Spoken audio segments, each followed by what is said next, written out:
Hello, Namaste, and warm welcome to radiosangam.net.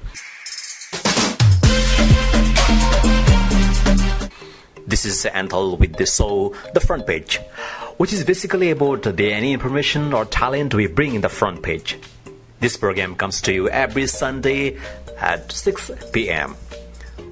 For this program, sometime we go door to door in search of talents, or if we are unable to reach you, you can upload your videos on YouTube. You can send us the link by uploading your videos on the YouTube. Among hundreds of talents like singers, dancers, actors, we bring top 12 talents on the front page, and your countdown starts. Eventually, we will get the best talent. This is the theme of our program, The Front Page. On our front page today, I have an established personal injury attorney in Pennsylvania. He is highly skilled at handling auto insurance and litigations and bad faith claims. He is a passionate and committed lawyer.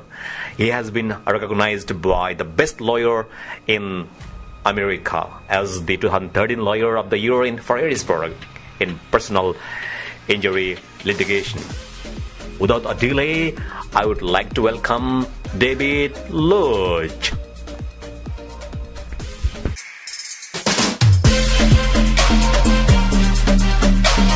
David, welcome to the program, The Front Page.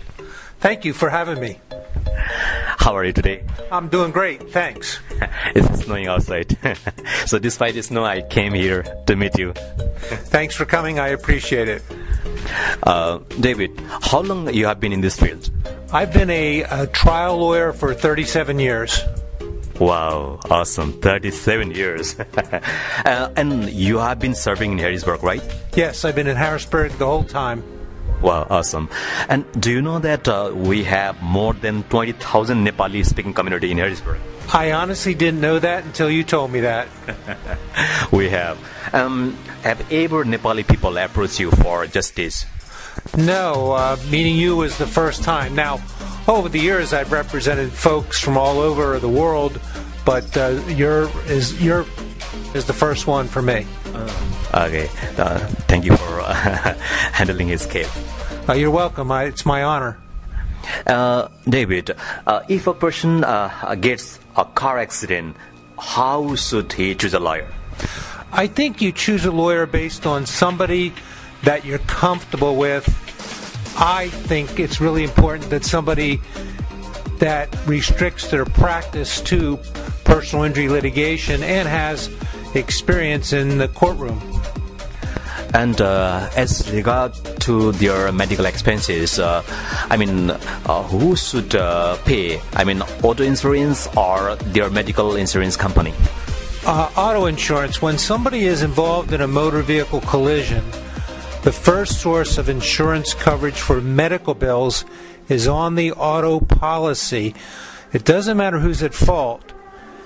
If it's a motor vehicle collision, then that victim's auto insurance pays first. Now, if that becomes exhausted or used up, then it goes to the victim's health insurance. Got you. Thank you so much. And I don't understand one thing. Like, is 25% or 33%? What does it mean?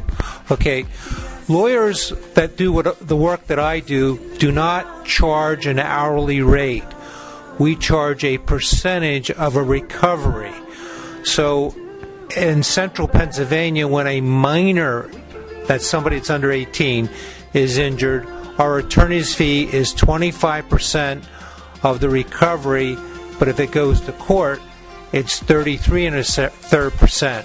So if people that don't have money to pay a lawyer, you don't have to worry about that, because lawyers that do what I do charge a percentage of a recovery. Whenever a lawyer is choosing a case, they see that first they predict that they are gonna win the case and they take over the case, or they ignore. No. Every lawyer that takes on a case on a percentage basis has to weigh the possibility or probability of winning the case for the client and then you have to think about what would be the recovery. Having said that, sometimes lawyers take cases that are very difficult to win, but if they do win for their client, it would be a large recovery. And it's said that the consultation is free. Oh, what does it mean?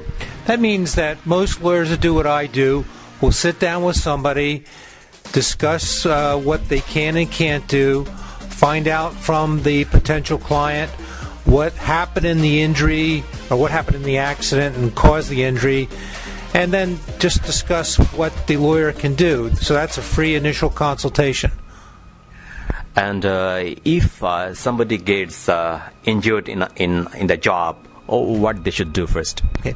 Injuries in the job are a little different than like your typical auto accident.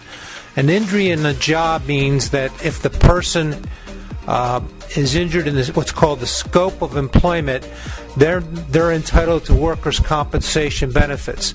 Briefly, compensation benefits are that the workers' compensation insurer for the company pays the medical bills, and if there's disability, they'll pay a portion of the wage loss. And David, do you accept all the cases that come to you, or you choose the cases that can be on your paper? I choose the cases that I'm going to represent somebody, but let me make a contrast. In automobile accident litigation, it's pretty easy to determine that somebody else was at fault, and so it's a very easy determination. Now, the lawyers that do medical malpractice cases, they're very difficult to win, and therefore a lawyer that does that type of work has to be extremely selective and probably rejects 90% of the cases that come to him or her. If I am bitten by a dog in someone else's property, can I come to you? Well, sure. I handle dog bites. What you have to prove is that the dog owner was negligent or at fault, and as a result of that negligence, a person was harmed by the dog attack. What's troubling in a lot of these cases is little children get attacked by dogs, and sometimes the injuries are very severe and permanent. By the time the victim is brought to the court, if the victim looks fit and fine, does it affect the body? It can. I'll give you an example. We have cases where somebody is injured and there's a surgical scar early on in the case, and let's say the person is 8 years old. By the time it gets to court, that person can be 10 years old, and children heal remarkably well. That scar can look very faint 2 years later. That doesn't mean that the person doesn't have a claim. It just means that the scar will now be faded, and the jury will see that. In a scar-type case, the jury would also see the photographs taken early on. Jury verdicts are very difficult to predict, so you never know what a jury will do. But you're right. If there's a recovery, then that is a factor that a jury considers, as opposed to somebody that continues to have problems for the rest of their life. Wow. Thank you so much. Okay. Oh, here I have one caller in the line. Let's know who this caller is.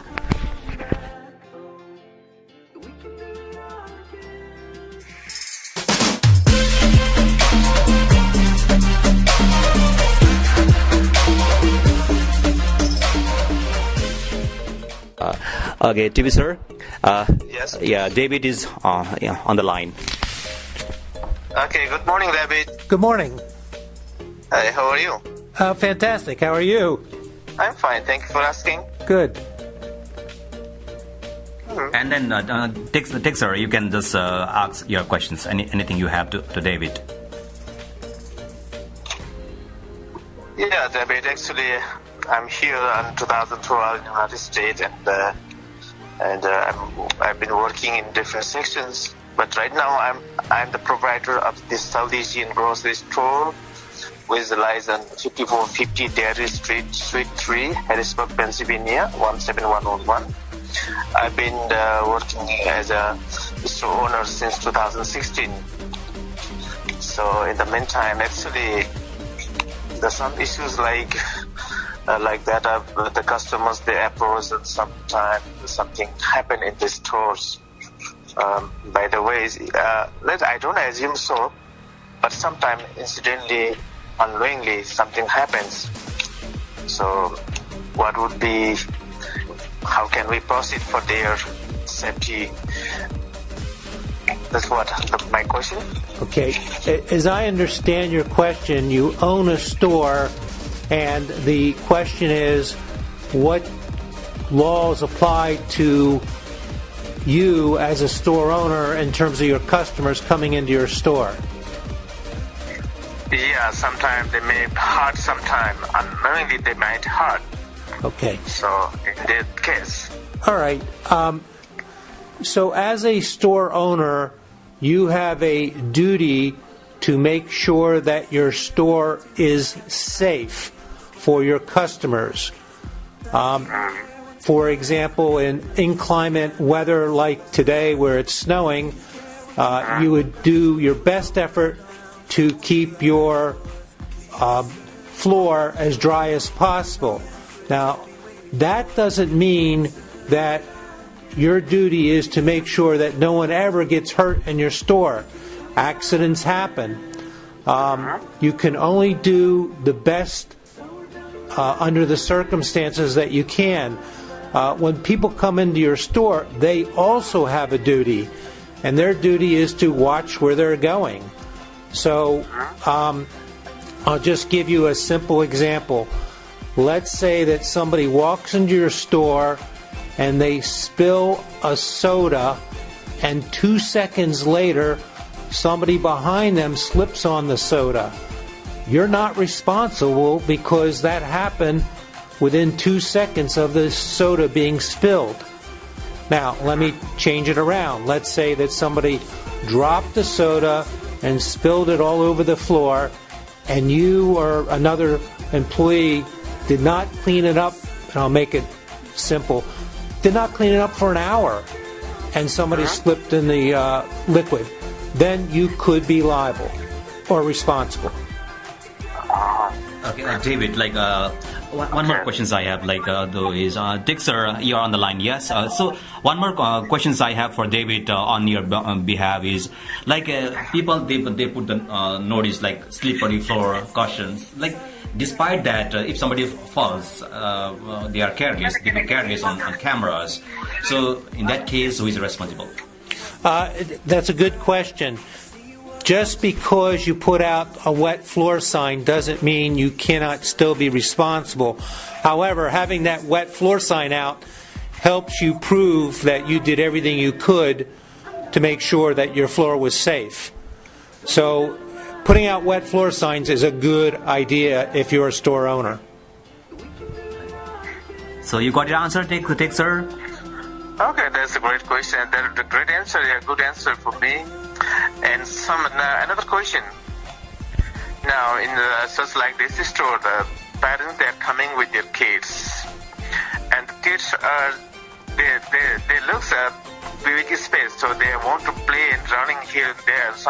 Unfortunately, sometimes if they hurt, but I haven't placed any notice around the store regarding the child protection for the attention of the guardians to take care of child. I haven't posted those, but I used to tell them, please take care of your baby. Sometimes it may hurt.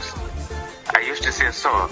Even the some kids, the parents, they do not take care of that one. And by the way, if children hurt, then what would be the law says? The law really doesn't change. If a child's in your store, and let's say the child is just totally out of control, running and runs into a freezer door, you're not at fault. You didn't do anything wrong. So, in fact, it's the parents that should be controlling the child. So only if you're negligent and a child is hurt are you responsible. By the way, there was a mention to surveillance cameras. They're a real good idea because they show what happened, and a lot of times the surveillance will show that the child hurt himself and it had nothing to do with the store owner. Okay, thank you. Thank you, Dexter. Thank you for calling us. Thank you so much. I appreciate that. Have a good day. Have a good day. Thank you. Now, I have few more questions. If a client wins the case, your client, can they get all the money in their account? If the client wins the case, the insurance company will send the check to our office. We deposit the check, make sure it clears, and then when the check clears, then we provide our client with their compensation, and then out of that check we also reduce our attorney's fees and costs. Well, finally, do you have anything to tell to the listeners? Because our people, our community. Well, yeah. Many people think that it costs money to go to a lawyer that does personal injury litigation. It does not. I never asked for money up front. Everything that I do, and all the colleagues that do the same thing that I do, we are paid on a percentage basis. So the term is sink or swim with you. We try to maximize a recovery because that's our job. That means a higher compensation for the victim, the accident victim, but it also means a higher attorney fee. So you work as a partnership with your client in order to achieve the maximum you can, but again, that person does not have to take any money out of their pocket.